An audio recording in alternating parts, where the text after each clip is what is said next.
Laajan, mutta kevyen alkukartoituksen pohjalta saimme luotua juuri teidän tarpeisiin sopivan tulospalkkiojärjestelmän.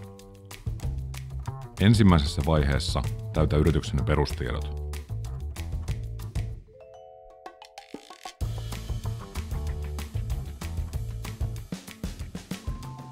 Tämän jälkeen valitse mitä kaikkea haluat mitata ja mistä palkita. Kolmannessa vaiheessa valitse enintään 5 tärkeintä mittaria, jonka kanssa tulospalkkiojärjestelmän käyttöönotto aloitetaan. Vaiheessa 4 valitse millä painotuksella kyseistä mittaria halutaan seurata ja valikoi yksiköt. Määritä vielä lopuksi mittareiden lähtö- ja tavoitetasot. Muista, että valittuja mittareita, painotuksia ja yksiköitä voidaan muokata vielä tulospalkkioprojektin aikanakin. Ja huoli pois! Tarvittaessa tämä kartoitus voidaan tehdä yhdessä tulospalkkiomiehen kanssa.